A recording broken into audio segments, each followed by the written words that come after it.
इन बच्चों, आज का पाठ है प्रार्थना इन प्रैक्टिकल लाइफ। देखते हैं एक स्टोरी के माध्यम से। स्टोरी का नाम है अंदर बैठे हुए भगवान से प्रार्थना। अंदर बैठे हुए भगवान पता है, जो हम सबके भीतर में है, वो है शुद्ध आत्मा भगवान। कौन से भगवान?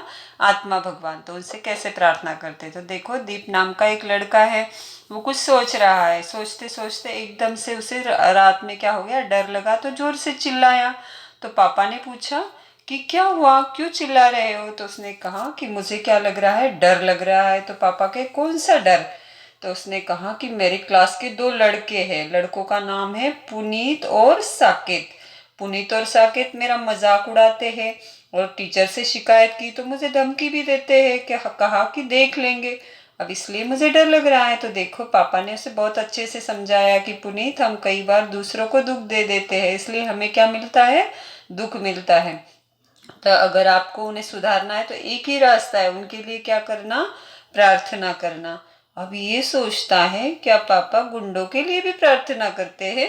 तो पापा ने कहा हाँ, उनके लिए प्रार्थना करना कि उन्हें क्या मिले, सद्बुद्धि मिले। वैसे उनके शुद्ध आत्मा भगवान से प्रार्थना करना। अब ये जब स्कूल में गया तो वापस उन्होंने शरारत की और दीप का टिफिन छीन लिया। अब दीप ने सोचा, अब तो वो तो रोने लगा थोड़ी देर के लिए, और दोस्तों ने कहा चलो हम टीचर से बोलेंगे। फिर उसे बात याद आ गई, किसकी? पापा की। उसने कहा पापा ने मुझे कहा था क्या करना, प्रार्थना करना। तो पूरी रेसिस में बैठा और बैठ के प्रार्थना की, अंतर्हृदय से कि हे प्रभु, पुनीत और साकेत को सद्बुद्धि दो, उन पर कृपा करो कि वो किसी को क्या ना दे, दुख ना दे। देखो, जैसे ही प्रार्थना पूरी हुई, पुनीत और साकेत ने उसका टिफिन वापस लौटा दिया खुद होके, और कहा कि अभी टीचर से हमारी शिकायत न करना। तो फिर पुनीत जब घर आया, पापा को बताया, पापा अब मुझे कोई डर ही नहीं लगता, मुझे बहुत शांति लग रही है।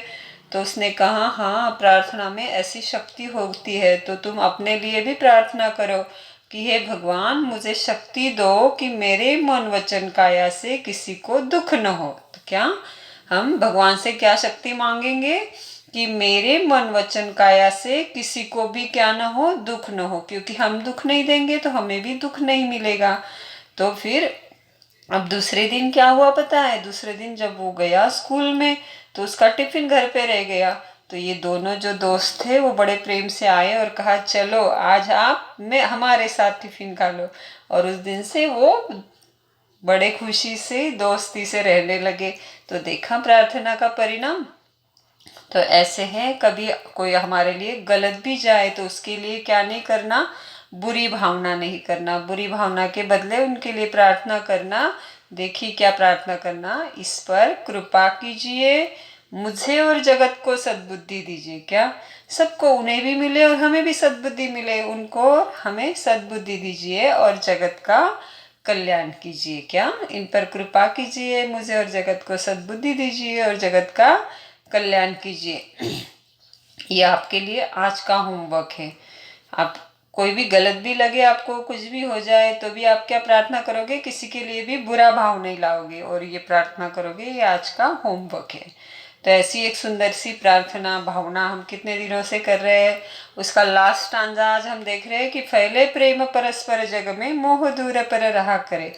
किसी को एक दूसरे के साथ मोह नहीं हो, पर प्रेम और मैत्री के साथ सभी जीव रहे। कोई किसी के साथ कटु वचन नहीं बोले, कठोर वचन नहीं बोले, और बनकर सब युग वीर हृदय से, मतलब वीरता के साथ सभी जीव एक दूसरों के साथ प्रेम से रहे। और लास्ट टांजा है, लास्ट लाइन है, वस्तु स्वरूप। अब इसे याद रखना कि वस्तु, वस्तु मतलब आत्मा। क्या? आत्मा का चिंतन करने से हम सभी दुखों को सहजता से सहन कर सकते हैं। किसका चिंतन? वस्तु स्वरूप का चिंतन, मतलब खुद का चिंतन। तो आत्म चिंतन करने से हम सभी दुखों को सहजता से सहन कर सकते हैं। तो ऐसी है मेरी भावना। तो इसके बाद हमने जो पाठ देखे उसके ऊपर कुछ सवाल आपके लिए। पहला सवाल है, पिछली पाठशाला में आपको क्या होमवर्क दिया था? सेकंड क्वेश्चन, दीप को किसका डर लग रहा था? थर्ड क्वेश्चन है, हम भगवान से क्या शक्ति मांगेंगे? देखो, खुद के लिए कहा था ना पापा ने, वो देखना हम भगवान से क्या शक्ति मांगे। चौथा, कोई उल्टा भी चले तो हम उसके लिए क्या प्रार्थना करेंगे? कोई उल्टा भी चले तो हम उसके लिए क्या प्रार्थना करेंगे? और फिफ्थ क्वेश्चन, किसका चिंतन मेरी भावना का सवाल है, किसका चिंतन करने से हम खुशी से दुख को सह सकते हैं? किसका चिंतन करने से हम खुशी से दुख को सह सकते हैं? एंड सिक्स्थ क्वेश्चन, ये स्टांजा जो आपको है, अब मेरी भावना आपकी पूरी याद भी हो गई होगी। अब 11th स्टांजा जो है आज का आपको याद करना है। तो ऐसे आज के सवाल और एक सुंदर सी एक्टिविटी है। इसमें आप देख सकते हैं कुछ ट्रायंगल्स है, उसमें सारे सिंबल्स है गणित के, प्लस माइनस वगैरह। तो आपको क्या करना है पता है, ये जैसे कि ये नीचे 2 नंबर है, उसमें ये सिंबल लगाना है, कोई भी प्लस माइनस। जैसे फॉर एग्जांपल 36 माइनस 12 कितना आता है? 24। तो इसमें जो सिंबल लगाएंगे उसका आंसर ऊपर वाला नंबर आना चाहिए। तो ऐसे सिंबल लगाना है। और नेक्स्ट, ये जो ऊपर वाला नंबर है नीचे लिखना है जहाँ मैच होता है, मैच द फॉलोइंग। जैसे कि 24 क्या है हमारे? तीर्थंकर। तो तीर्थंकर के सामने लिखेंगे 24।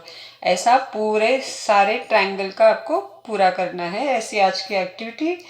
जय जिनेन्द्र, जय महावीर, जय आनंद, जय शिव।